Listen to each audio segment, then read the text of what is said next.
ASMR chess. Today we will be looking at an exciting game between world number 1 Magnus Carlsen and Vincent Keymer. Today we have a freestyle chess game,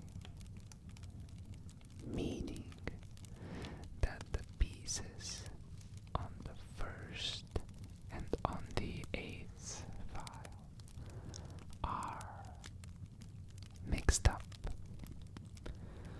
This makes it so that players don't have to rely on chess opening theory, and the only important thing is chess calculation skills.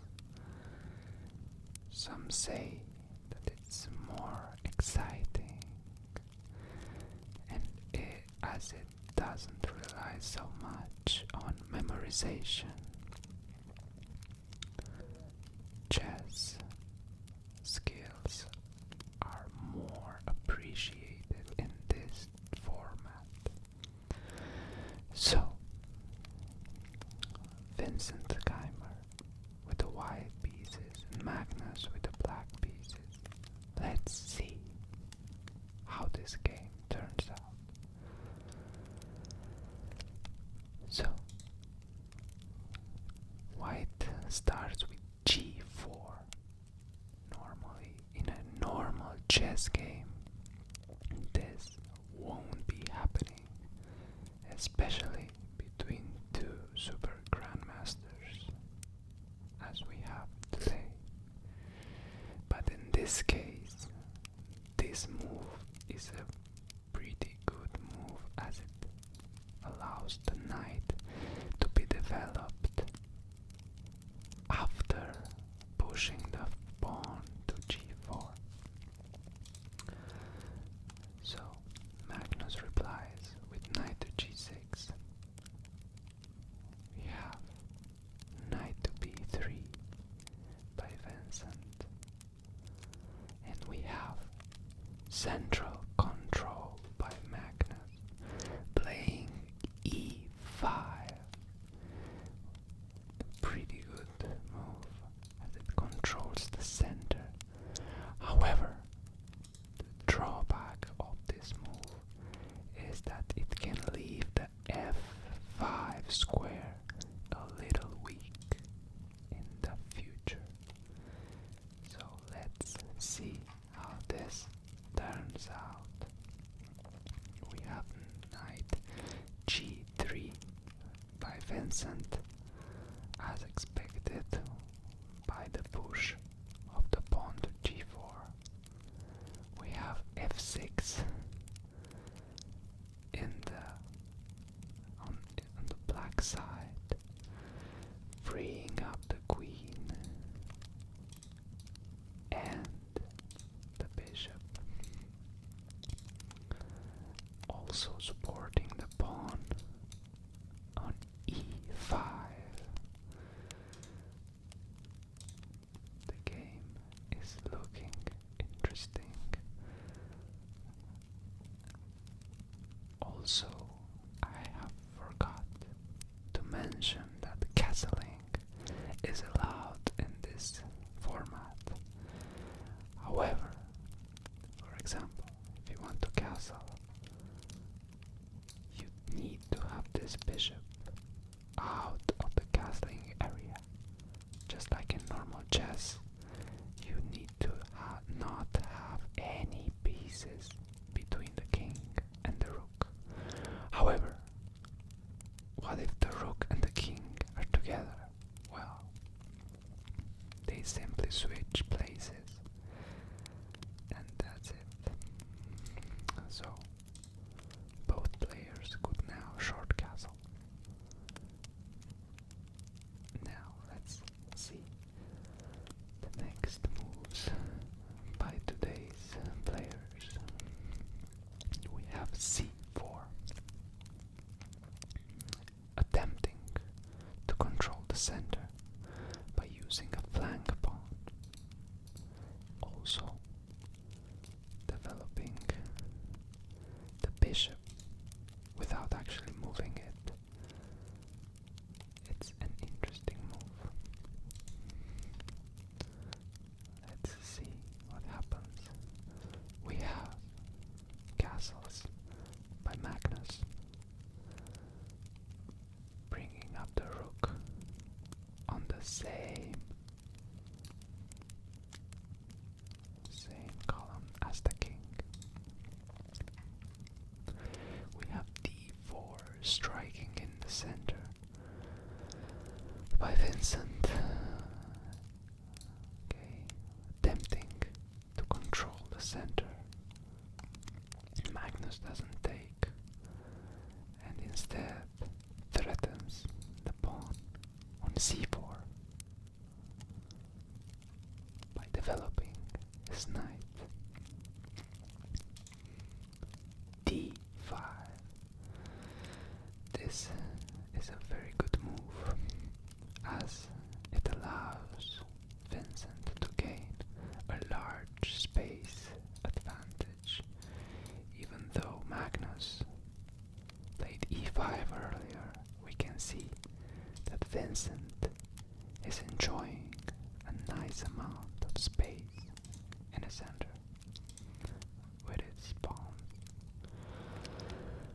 Magnus plays d6, bringing up his bishop in the future on this diagonal, and also putting more support on the e5 pawn, which is the central structure of Magnus. An interesting check by Vincent. Bishop to f5, checking the black king. However, Magnus can simply block it with his own bishop. We have f3 by Vincent, putting more support in the position, maybe preparing e4 in the future. However, that could be also a bit debilitating. a6 by Magnus. Now we have e4. The structure is complete. The semi-pyramid. If white would have played pawn to b3, an interesting pyramid would have been formed. Nevertheless, we like Vincent's position here. However, the drawback is that it gives the f4 square to Magnus's knight, which quickly jumps and can threaten all sorts of forks and tactics here in the future. Also, this knight cannot be attacked by any pawn. Vincent takes the bishop, which is followed by taking the rook with the rook on d7. We have king c2. The idea is that Vincent wants to manually castle. However, it's interesting because knight c4 looks very dangerous for Vincent. But if this happens, we have king b1, and then the knight cannot come back to b6 because queen would capture and the c pawn can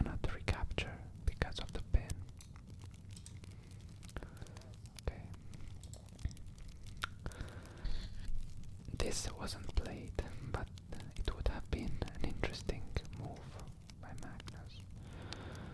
So, here Magnus played bishop to a7, aligning the bishop with the white queen. Vincent moved his bishop to d2 in order to be able to play bishop to e3 if needed to stop this amazing attack. We have king to b8 and, as expected, bishop to e3 by Vincent. The king has moved in order to get out of the pin of the rook. Now we have knight h3 attacking the queen, which is interesting. However, Vincent comes queen to g2, attacking the knight. So here they could repeat moves and the game would end in a draw, but it doesn't happen. Vincent has other plans and goes to f2, maintaining the battery on this amazing diagonal control by Vincent.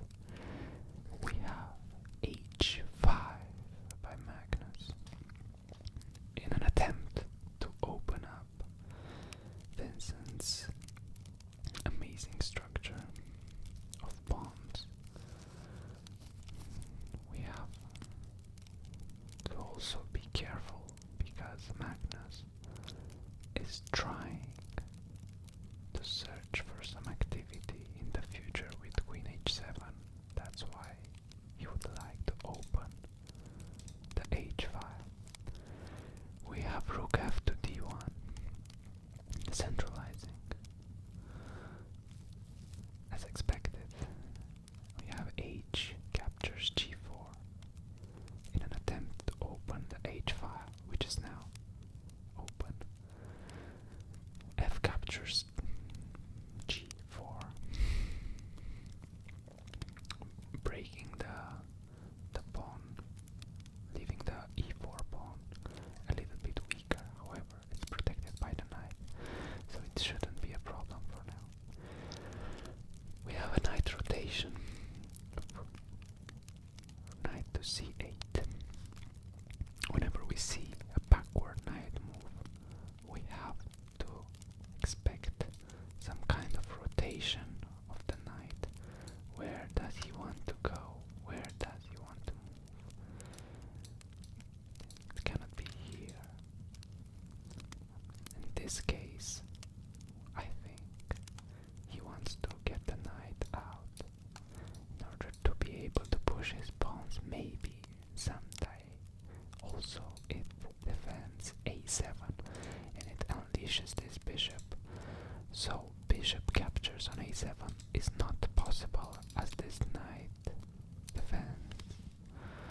We have c5 by Vincent. D captures on c5 and we have bishop captures.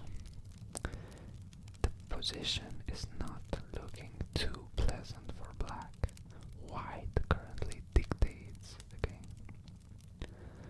We have g6 by Magnus.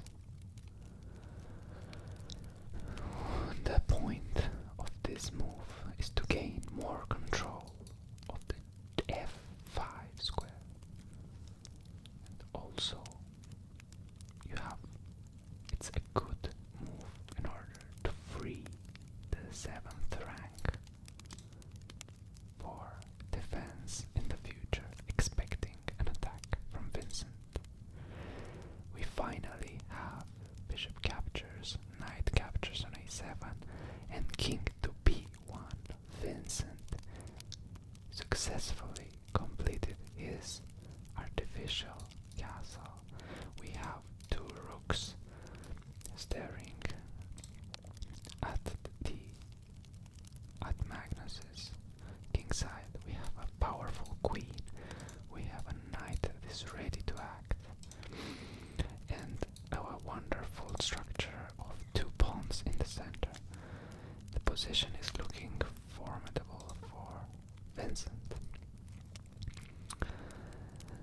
Magnus plays queen h7, trying to build some sort of attack.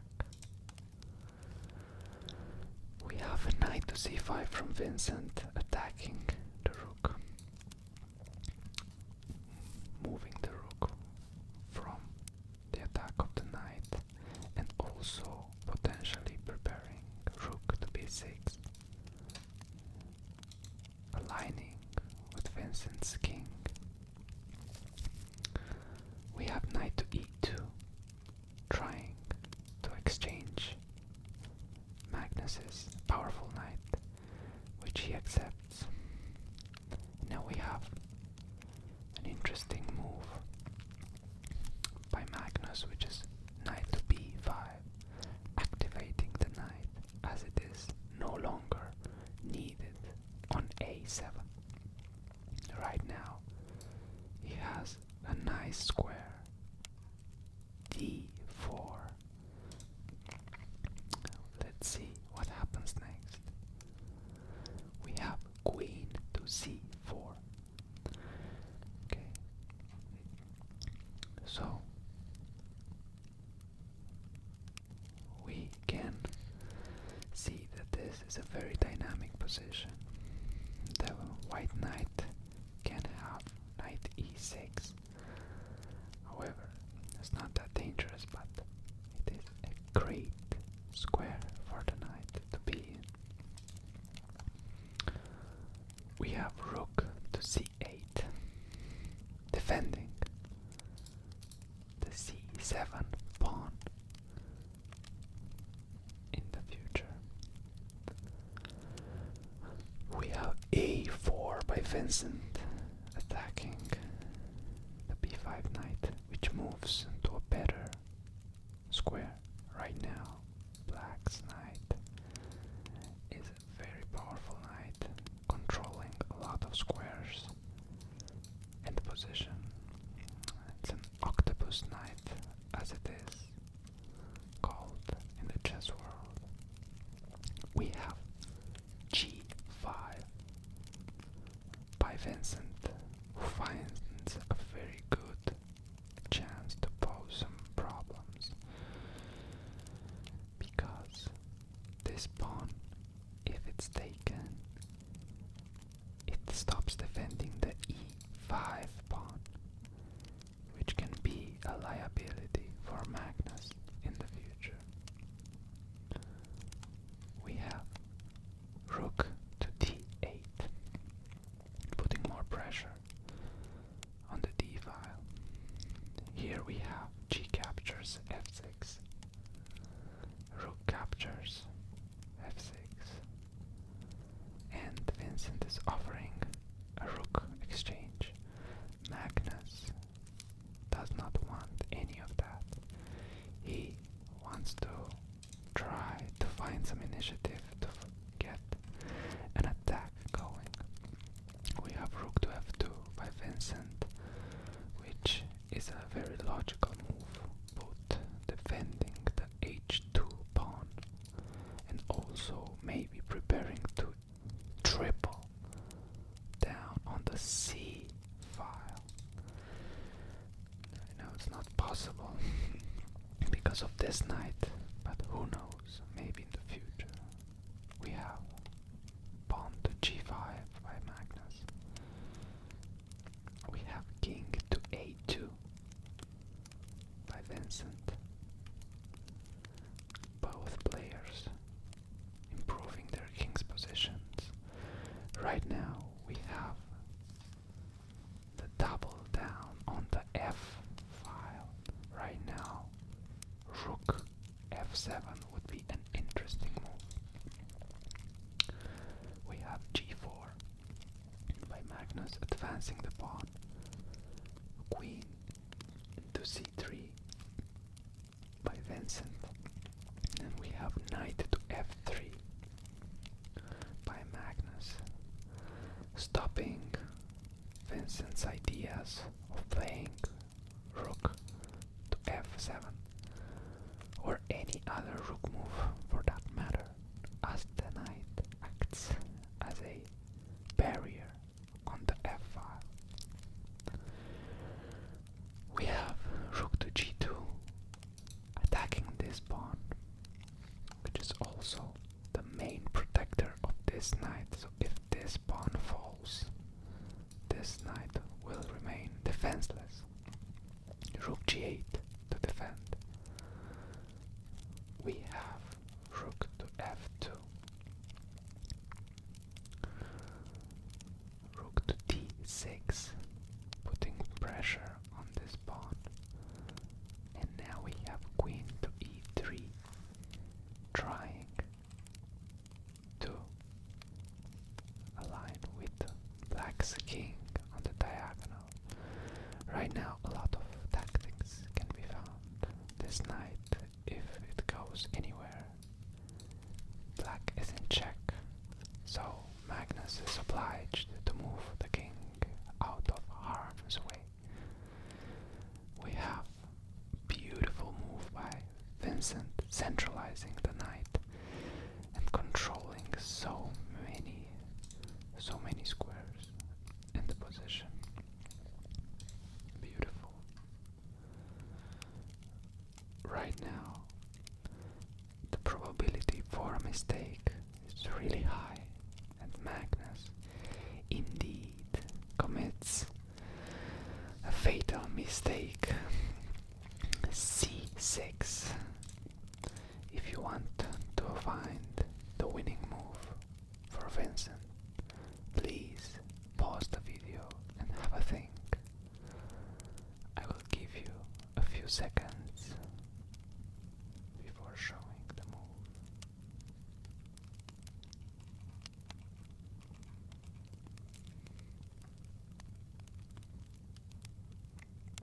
Okay, so the move Vincent played, which is the best move in the position, is queen to a3, attacking the rook.